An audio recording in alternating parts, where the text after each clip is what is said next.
أعوذ بالله من الشيطان الرجيم بسم الله الرحمن الرحيم رب اشرح لي صدري ويسر لي أمري واحلل عقدة من لساني يفقهوا قولي الحمد لله حمدا كثيرا طيبا مباركا والصلاة والسلام على رسوله سيدنا ونبينا ومولانا محمد صلى الله عليه وسلم وعلى آله وأصحابه أجمعين.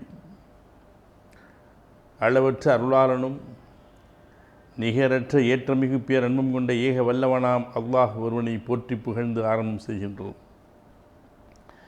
அந்நிலம் பெருமானார் முஹம்மது நபி ஸல்லல்லாஹு அலைஹி வஸல்லம் அவர்கள் மீதும் அவர்களை பின்பற்றியோர்கள் மீதும் நம்மவர்கள் மீதும் அல்லாஹ்வினுடைய அன்பும் அருளும் நலமும் வளமும் என்றென்றும் முழுமையாக நிறையற்றுமாக என்று பிரார்த்தித்த வண்ணம் என் உரையை துவங்குகின்றேன்.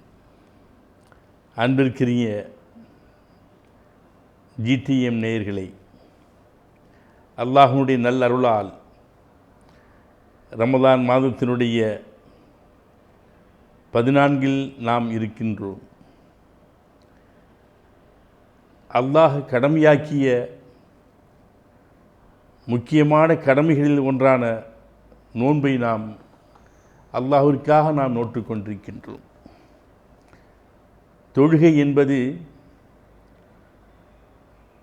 கடமையாக்கப்பட்ட தொழுகையை நாம் தொழுதும் பொழுது நமக்கும் அது தெரியும், மற்றவர்களுக்கும் நாம் தொழுவது தெரியும். ஜகாத்து கொடுப்பதும் மற்றவர்களுக்கு தெரியும், ஹஜ்ஜு செய்வதும் மற்றவர்களுக்கு தெரியும், கலிமா சொல்லி இஸ்லாத்திற்கு வந்ததும் மற்றவர்களுக்கு தெரியும். ஆனால் நமக்கும் அல்லாஹ்விற்கும் மட்டுமே தெரிந்த ஒரே ஒரு வணக்கம் இந்த நோன்பு. நோன்பு வைத்துக்கொண்டு நான் நோன்பாளி என்றும் சொல்லலாம், நான் நோன்பு இல்லை என்றும் சொல்லலாம். நோன்பு வைக்காமல் நான் நோன்பாளி என்றும் சொல்லலாம், நோன்பு இல்லை என்றும் சொல்லலாம். இது அவருக்கும் அல்லாஹுக்கும் இடைப்பட்ட ஒரு ரகசியம். இந்த ரகசிய வணக்கத்திற்குத்தான் அல்லாஹ் சுப்ஹானஹு வ தஆலா அதிகமான நன்மைகளை வாரி வழங்குவதாகவும் வாக்களிக்கின்றான். ஏன் இந்த ஒரு செயல் மட்டும்தான் உண்மையில் மன தூய்மையோடு இது அல்லாஹ் ஒருவனுக்காகவே நான் செய்கின்றேன், கலப்படமற்ற தூய்மையான எண்ணத்தோடு இது இறைவனுக்காகவே நான் செய்கின்றேன் என்று செய்யக்கூடிய ஒரு அமல்தான் இந்த நோன்பு. அதுதான் இஹ்லாஸ் என்று சொல்லக்கூடிய கலப்படமற்ற தூய்மையான செயல். இது இந்த நோன்பிலிருந்து மற்றதற்கு நாம் அடுத்த நிலைக்கு எடுத்து செல்ல வேண்டும். தொழுகின்றோமோ அதுவும் இஹ்லாஸான தொழுகையாக இருக்க வேண்டும். ஜகாத்து கொடுக்கின்றோமா அதுவும் இஹ்லாஸாக இருக்க வேண்டும். ஒரு தர்மம் செய்கின்றோமா அது இஹ்லாஸாக இருக்க வேண்டும். உம்ரா செய்கின்றோம் அது இஹ்லாஸ், கலப்படமற்ற தூய்மையான எண்ணத்தோடு இது அல்லாஹுக்காகவே செய்கின்றேன் என்ற எண்ணம் அந்த உள்ளத்தில் வந்துவிட வேண்டும். மற்றவர்கள் பார்க்க வேண்டும் என்ற எண்ணம் 1% கூட அது உள்ளத்தில் ஏற்படக்கூடாது. 100%, 100% இது அல்லாஹ் ஒருவனுக்காக மட்டுமே நான் செய்கின்றேன் என்று எந்த செயலை செய்கின்றோமோ அதுதான் இஹ்லாஸ் என்று சொல்லப்படுகின்றது. இஸ்லாமிய மார்க்கத்திலே செயல்களுடைய உருவத்தை விட, என்ன செய்கின்றோம் என்பதை விட, அந்த செயலுக்கு பின்னால் இருக்கக்கூடிய நியத் இருக்கின்றதல்லவா, உள்ள தூய்மை, அதற்குத்தான் அதிகமான நன்மைகள் கிடைக்கும். அந்த எண்ணம்தான் முதன்மையானது என்பதை நாம் புரிந்து கொள்ள வேண்டும். பெருமானார் ஸல்லல்லாஹு அலைஹி வஸல்லம் அவர்களை பார்த்து அல்லாஹ் சொல்கின்றான், நபியை நீங்கள் சொல்லுங்கள், இன்னி உமிர்து அன் அஅ்புது அல்லாஹ முஹ்லிஸன் லஹுத்தீன், முற்றிலும் நான் அல்லாஹ் ஒருவனுக்கே வழிபட்டு நான் செய்யக்கூடிய அனைத்து வணக்கங்களும் அனைத்து செயல்களும் அவனுக்கே கலப்பற்றதாக நாம் ஆக்கி அவன் ஒருவனையே வணங்குமாறு நான் ஏவப்பட்டுள்ளேன் என்பதை நீங்கள் சொல்லுங்கள் என்று அல்லாஹ் அருள்மறையில் பதிவு செய்கின்றான். இது நபிக்கு சொல்லப்பட்ட அறிவுரையாக இருந்தாலும் இந்த சமுதாயம் முழுவதற்குமே கூறப்பட்ட ஒரு அறிவுரை, ஒரு உத்தரவு என்பதாகத்தான் நாம் எடுத்துக்கொள்ள வேண்டும். பெருமானார் ஸல்லல்லாஹு அலைஹி வஸல்லம் அவர்கள் சொல்வார்கள், இன்னமல் அமாலு பின்னியாத், நிச்சயமாக செயல்கள் அனைத்துமே அது எண்ணங்களை பொறுத்துத்தான் அமைகின்றன. பமன் காணத்து ஹிஜ்ரத்துஹு இலா துன்யா இசீபுஹா அவு இலா இம்ராத்தி என்கியூஹா வ ஹிஜ்ரத்துஹு இலா மா ஹாஜர இலை. எந்த எண்ணத்தோடு அந்த செயலை செய்கின்றார்களோ அதற்கான பலன் அவன் நிச்சயமாக கிடைக்கும். இந்த உலகம்தான் வேண்டும் என்று நினைத்து ஒரு செயலை செய்தால் நிச்சயமாக உலகமும் உலகத்தினுடைய நன்மைகளும் பணமும் அவனுக்கு பதவிகளும் கிடைத்துவிடும். அதே நேரத்தில் இஹ்லாஸான மன தூய்மையோடு இந்த செயல் நான் செய்வது அல்லாஹுக்காக என்று நினைத்து செய்தால் இந்த உலகத்தில் கிடைக்காத நன்மை நாளை மறு உலகத்தில் கிடைத்துவிடும். அது செய்யக்கூடிய தர்மமாக இருந்தாலும் சரி, அது தொழுகையாக இருந்தாலும் சரி, எவ்வளவு சிறியதாக இருந்தாலும் சரி, எவ்வளவு பெரியதாக இருந்தாலும் சரி, அதில் இஹ்லாஸ் என்னும் உள தூய்மை இல்லை என்றால் நிச்சயமாக அது அல்லாஹ்வால் அங்கீகரிக்கப்படாது. அது நமது முகத்திற்கு முன்னால் தூக்கி வீசப்படும். இது இஹ்லாஸ், அதற்கு ஆப்போசிட், அதற்கு எதிர் நிற்பது தான் ரியா என்று சொல்லக்கூடிய முகஸ்துதி. அது பெருமானா ஸல்லல்லாஹு அலைஹி வஸல்லம் சொல்கின்றார்கள், யார் முகஸ்துதிக்காக மற்றவர்கள் பார்க்க வேண்டும் என்பதற்காக செய்கின்றார்களோ ஒரு செயல், அது சிறிய இணை வைப்பாக ஷிர்காக மாறிவிடும் என்று சொல்கின்றார். இந்த சமுதாயத்திற்கு அதை எச்சரித்திருக்கின்றார்கள். மற்றவர்கள் பார்க்க வேண்டும் என்பதற்காக நீங்கள் செய்யப்படக்கூடிய எந்த நன்மையும் அது மறுமையிலும் பலன் தராது. அதே நேரத்தில் அது இறைவனுக்கு இணை வைத்த பாவத்திற்கும் கொண்டு சேர்த்துவிடும். ஒரு செயலை அது அல்லாஹ் ஒருவனுக்காக மட்டுமே நாம் செய்யும்போது மக்கள் நம்மை பாராட்டுகிறார்களா அல்லது நம்மை தூற்றுகிறார்களா என்ற கவலை நமக்கு இருக்காது. இது நமக்கு ஒரு மன அமைதியை தந்துவிடும். மற்றவர்கள் பார்க்க வேண்டும் என்பதற்காக நாம் எப்பொழுது செய்கின்றோமோ அப்பொழுதுதான் அங்கே ரியா என்று சொல்லக்கூடிய முகஸ்துதி வந்துவிடுகின்றது. இஹ்லாஸ் என்பது ஓடிவிடுகின்றது. மற்றவர்கள் பார்க்கின்றார்களா அந்த எண்ணமே நம்முடைய உள்ளத்தினுடைய அமைதியை அது கெடுத்து விடுகின்றது. உண்மையில் அல்லாஹுக்காக நான் செய்யும் பொழுது அல்லாஹ் என்னை பார்த்து கொண்டிருக்கின்றான், அவனிடமிருந்து நான் நன்மையை எதிர்பார்க்கின்றேன், அவனுடைய திரு பொருத்தத்தை நான் நாடுகின்றேன் என்று சொல்லும் பொழுது, நினைக்கும் பொழுது நம்முடைய உள்ளம் அமைதியாக ஆகிவிடும். ஒரு சிறிய செயலாக இருந்தாலும் சரி, அது மன தூய்மையோடு இஹ்லாஸோடு செய்யப்படும் பொழுது ஒரு சிறிய புன்னகை, அது அல்லாஹ்விற்காக நான் செய்கின்றேன் இந்த புன்னகையை. அல்லது ஒரு பேரிச்சம்பழ துண்டை எடுத்து ஒருவருக்கு தர்மம் செய்கின்றோம், அது அல்லாஹ்விற்காக செய்கின்றோம் என்ற எண்ணம் வந்துவிட்டால் அல்லாஹ் நம்மை நரகத்திலிருந்து தூரமாக்கி விடுவான். நமக்கு முந்தைய சமுதாயத்தினர்கள் குகையில் சிக்கிக்கொண்ட ஒரு 3 நபர்களுடைய செய்தியை பெருமானா ஸல்லல்லாஹு அலைஹி வஸல்லம் அவர்கள் சொல்வார்கள். அவர்களுடைய பயணத்திலே ஒரு குகைக்குள் சென்று மாற்றிக்கொள்கின்றார்கள். 3 பேரும் சேர்ந்து முடிவெடுக்கின்றார்கள். அந்த குகையை விட்டு வெளியேறக்கூடிய நேரத்திலே ஒரு பெரிய பாறை ஒன்று அடைத்து கொள்கின்றது. வெளியில் வராமல் உள்ளே சிக்கிக்கொள்கின்றார்கள். அவர்களால் நிச்சயமாக வெளியில் வர முடியாது. வெளியிலிருந்து மற்றவர்களாலும் இவர்களை கொண்டு வெளியாக்கவும் முடியாது. அப்படிப்பட்ட பாறையின் நடுவிலே அவர்கள் சிக்கிக்கொண்ட பொழுது 3 பேரும் செய்து ஆலோசனை செய்கின்றார்கள், இது அல்லாஹ் ஒருவனால் மட்டுமே நம்மை மீட்க, நம்மை காப்பாற்ற முடியும். ஆகவே அல்லாஹ்விடத்தில் நாம் முறையிடுவோம்.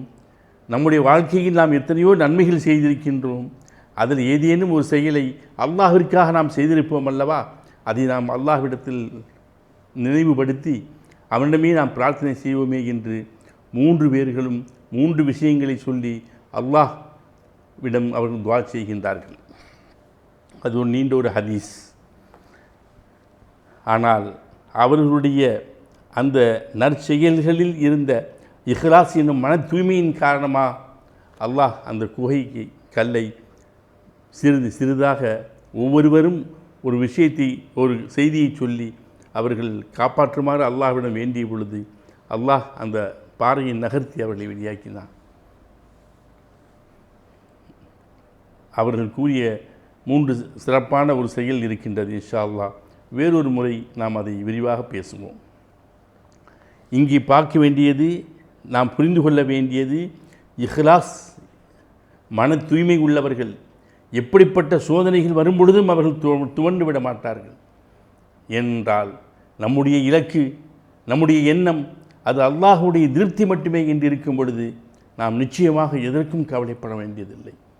என்னுடைய செயல் இது அல்லாஹிற்காக நான் செய்தேன், எனக்கு தர வேண்டிய சம்பளத்திற்காக நான் இதை செய்யவில்லை, மற்றவர்கள் பார்க்க வேண்டும் என்பதற்காக நான் இதை செய்யவில்லை, எனக்கு இது இந்த லாபம் கிடைக்கும் என்பதற்காக நான் இதை செய்யவில்லை. நிச்சயமாக அல்லாஹ் பார்த்து கொண்டிருக்கின்றான், அவன் எனக்கு நன்மையை தருவான், என்னுடைய சோதனைகளிலிருந்து அவன் காப்பாற்றுவான் என்ற நம்பிக்கை தான், அல்லாஹுடைய திருப்தி மட்டும் நமக்கு கிடைக்க வேண்டும் என்பதுதான் அந்த இஹ்லாஸினுடைய மன தூய்மையினுடைய முக்கியமான ஒரு பாயிண்ட். இப்பொழுது நமக்கு இஹ்லாஸ் என்பது குறைவாக இருக்கின்றது. மன தூய்மை இல்லாத செயலாக நம்முடைய வணக்கங்கள் மாறிவிட்டன. ஆனால் இதை வளர்த்துக் கொள்வதற்கான வழிகளும் இருக்கின்றன. இப்படி ஒரு தர்மம் ஒருவர் கேட்டு வருகின்றார், வலதுகை கொடுப்பது இடதுகைக்கு தெரியாமல் தர்மம் செய்வது போல இரகசியமான செயல்களை நாம் நற்செயல்களை நாம் அதிகப்படுத்த வேண்டும். நம்மை நாமே சுய பரிசோதனை செய்து கொள்ள வேண்டும். ஒரு நன்மையை செய்வதற்கு முன்னால் நம்முடைய உள்ளத்தில் நம்மை நாமே கேட்டுக்கொள்ள வேண்டும். நான் இதை யாருக்காக செய்கின்றேன், எதற்காக செய்கின்றேன் என்ற வினாவை நாம் மீண்டும் மீண்டும் நம்மளே கேட்டுக்கொண்டே இருந்தோம் என்றால் நிச்சயமாக அதற்கு ஒரு பதில் கிடைக்கும். இது மற்றவர்களுக்காக செய்கின்றோமா, மற்றவர்கள் பாராட்ட வேண்டும் என்பதற்காக நாம் இந்த செயலை செய்கின்றோமா, அல்லது அல்லாஹ் நம்மை பார்க்க வேண்டும், அவன் நமக்கு நன்மையை தர வேண்டும், அவனுடைய திருப்தி நமக்கு கிடைக்க வேண்டும் என்ற எண்ணத்தோடு செய்கின்றோமா என்பதை நமக்கு நாமே நாம் கேட்டுக்கொண்டோம் என்றால் அதற்கான பதில்களும் நிச்சயமாக அமைந்துவிடும். அதே நேரத்திலே நம்முடைய உள்ளத்திலே ஏதேனும் ஒரு சிறிய அணு அளவு மற்றவர்களுடைய முகஸ்துதி, ரியா என்று சொல்லக்கூடிய அந்த முகஸ்துதி இருக்கும் என்றால் அல்லாஹ்விடம் நாம் பாதுகாக்க வேண்டும், பாதுகாப்பு தேட வேண்டும். யா அல்லாஹ், என்னுடைய வணக்கங்களில், எனது அமல்களில், எனது செயல்களில் முகஸ்துதி கலந்து விடாமல் என்னை பாதுகாப்பாயாக என்று நாம் அல்லாஹ்விடம் துஆ செய்து கொண்டே இருக்க வேண்டும். இஹ்லாஸ் மன தூய்மை என்பது தெருவில் கிடைக்கக்கூடிய பொறுக்கி எடுக்கக்கூடிய சாதாரண கற்கள் இல்லை. அது கடலில் மூழ்கி கிடைக்கக்கூடிய ஒரு முத்து போன்றது. அந்த முத்தை தேடி பெறுவது மிக கஷ்டம். ஆனால் அதை பெற்றுவிட்டால் அதனுடைய மதிப்பு மிக மிக அதிகம்.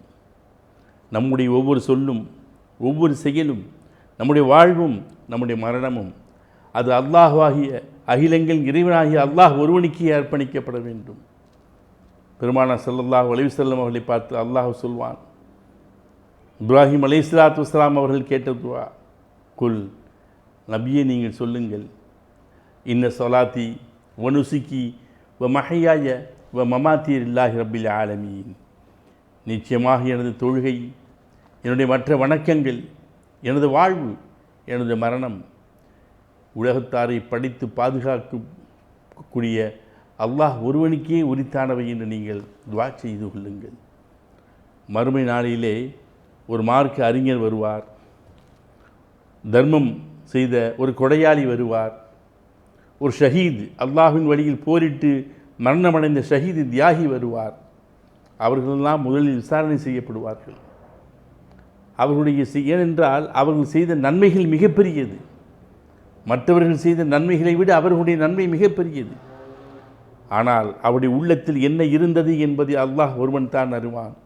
அவன் அன்றைக்கு சொல்வான், நீங்கள் மக்கள் உன்னை பார்த்து நீ அறிவாளி என்று சொல்ல வேண்டும், நீ நல்ல கல்வி கற்றவன் என்று சொல்ல வேண்டும், நீ நல்ல பேச்சாளன் என்று சொல்ல வேண்டும், மற்றவர்கள் புகழப்பட வேண்டும், மற்றவர்களால் புகழப்பட வேண்டும் என்பதற்காக நீ கல்வியை கற்றாய். அந்த கல்வியை மற்றவர்கள் உன்னை பாராட்ட வேண்டும் என்பதற்காகவே நீ பயன்படுத்தினாய். கொடையாளியை பார்த்து சொல்வான், மக்கள் உன்னை வள்ளல் என்று புகழ வேண்டும் என்பதற்காக நீ தர்மம் செய்தாய். அந்த புகழ் அது இந்த உலகத்திலேயே உனக்கு கிடைத்து விட்டது. இப்போது உனக்கு எந்த விதமான கூலியும் என்னிடத்து இல்லை என்று அல்லாஹ் சொல்லிவிடுவான். அதே போன்று ஷஹீத் தியாகியிடம் சொல்வான். மற்றவர்கள் உன்னை பார்த்து நீ தியாகி, அல்லாஹுடைய வழியில் நீ போரிட்டு மரணமடைந்தாய் என்று மற்றவர்கள் சொல்ல வேண்டும் என்ற எண்ணம் உன்னத்தில் இருந்தது. நீ புகழப்பட்டு விட்டாய்.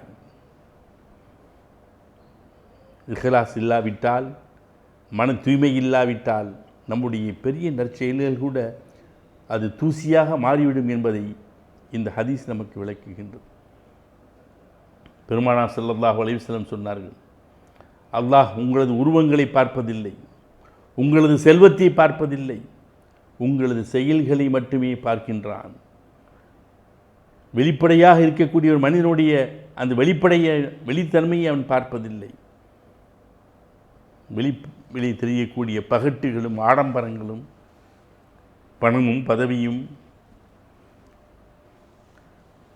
அது மற்றவர்களுக்குத்தான் பெருமை தவிர, அவர்களுக்கு பெருமை தவிர அல்லாஹ்விடத்தில் எந்த விதமான பெருமையும் இல்லை. இப்படிப்பட்ட வெளிப்படையான எல்லா பகட்டையும் பெருமையை விட உள்ளுடைய மனத்திலே இருக்கக்கூடிய தூய்மையான எண்ணம் இருக்கின்றதா, அதுதான் அல்லாஹ்விடத்தில் மதிப்புக்குரியது. அல்லாஹ் இஹ்லாஸை விளக்குவதற்கு, மன தூய்மையை விளக்குவதற்கு ஒரு அழகிய உதாரணத்தை குர்ஆனிலே பதிவு செய்கின்றான். இன்னலக்கும் ஃபில் அன்ஆமி லஇப்ரா, உங்களுக்கு அந்த ஆடு மாடு ஒட்டகம் ஆகிய கால்நடைகளிலும் உங்களுக்கு ஒரு படிப்பினை இருக்கின்றது.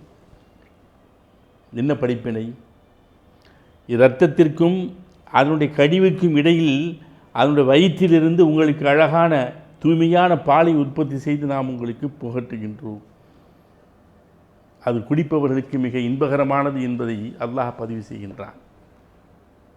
இது என்ன உதாரணம் இருக்கின்றது என்றால், கால்நடைகளுடைய வயிற்றிலே இரத்தத்திற்கும் அதனுடைய கழிவிற்கும் இடையிலிருந்து தூய்மையான பால் வெளிப்படுவதைப் போல அல்லாஹ் சொல்கின்றான், அதனுடைய கழிவு இருக்கின்றது அல்லவா, அது இந்த உலகத்தினுடைய ஆசையை போன்றது. இரத்தம் இருக்கின்றதல்லவா, அது மற்றவர்கள் புகழ வேண்டும் என்ற எண்ணம் நம்முடைய உள்ளத்தில் குடிகொண்டிருப்பதை குறிக்கின்றது. இந்த இரண்டுக்கும் இடையில் இருக்கக்கூடிய ஒரு மோமின் செய்யக்கூடிய நற்செயல் இருக்கின்றதல்லவா, இஹ்லாஸோடு செய்யக்கூடிய தூய்மையான உள்ளத்தோடு செய்யக்கூடிய நற்செயல், அது எந்த கலப்படமும் இல்லாத தூய பாலை போல இருக்க வேண்டும். நாம் ஒரு தர்மம் செய்யும்போது அல்லது ஒரு நற்செயல் செய்யும் பொழுது அதை உடனடியாக படம் எடுத்து சமூக ஊடகங்களிலே இன்றைக்கு பதிவெடுத்து வைக்க துடிக்கின்றோம். பின்னர் திறந்து பார்க்கின்றோம், எத்தனை லைக்ஸ் வந்திருக்கின்றது, இதில் அதிகமான லைக் நமக்கு கிடைத்திருக்கின்றதா என்பதை பார்த்து நாமே நாம் பாராட்டிக் கொள்கின்றோம், மகிழ்ச்சி அடைகின்றோம். ஆனால் அங்கே அல்லாஹுடைய திருப்தி இருக்கின்றதா? இந்த லைக்ஸ் அல்லாஹுடைய திருப்தியை விட பெரியதா என்ற கேள்வியை நம்மெல்லாம் எழுப்பிக்கொள்ள வேண்டும். ஒரு நாளைக்கு ஒரு முறையாவது யாரும் பார்க்காத நேரத்திலே, ஒரு நேரத்தில் எழுந்து எல்லோரும் உறங்கிக் கொண்டிருக்கக்கூடிய நேரத்திலே 2 ரக்காத்துகள் தொழுது அல்லாஹ்விடம் துஆ செய்யுங்கள். நம்முடைய இஹ்லாஸ் அங்கே வெளிப்பட்டும் அல்லாஹ் சொர்க்கத்தையே நமக்கு கடமையாக்குவான்.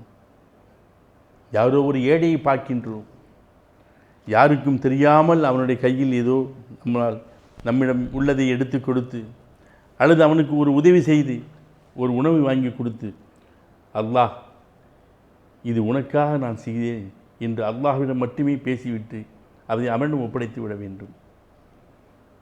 செய்வதற்கு முன்னால் நான் ஏன் இதை செய்கின்றேன் என்ற நிமிடம் யோசித்துவிட்டு இது அல்லாஹ்விற்காக செய்கின்றேன் என்ற எண்ணத்தோடு செய்யும் பொழுது அது நிச்சயமாக இஹ்லாஸ் மன தூய்மையான செயலாக அது மாறிவிடும்.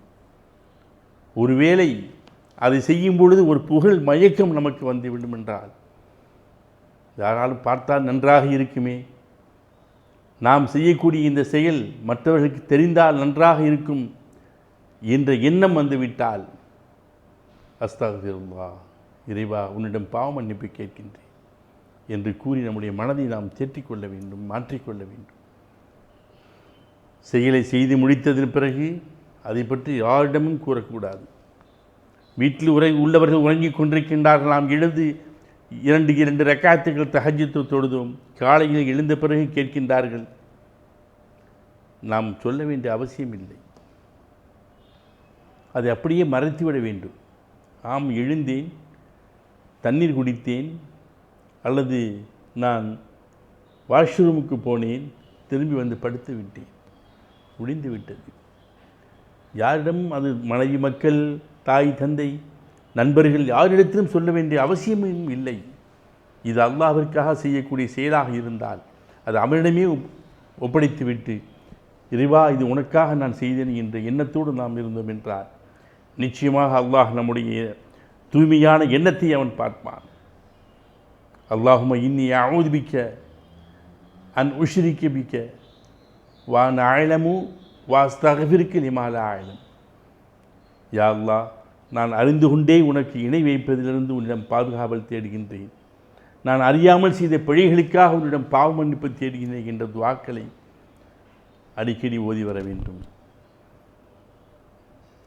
நம்முடைய வணக்கங்களை அனைத்து தொழுகை முதல், நோன்பு முதல், ஹஜ்ஜி செய்வது வரை அனைத்தையும் அல்லாஹ்விற்காகவே நாம் அர்ப்பணித்து விட வேண்டும். அல்லாஹ் சொல்கின்றான், இன்னா அன்ஸல்னா இலைக்கல் கிதாப பில் ஹக் ஃபஅப்துல்லாஹ முக்லிஸீன லஹுத்தீன். நபியே, நிச்சயமாக நாம் உமக்கு இந்த வேதத்தை முற்றிலும் உண்மையை கொண்டு இறக்கி வைத்திருக்கின்றோம்.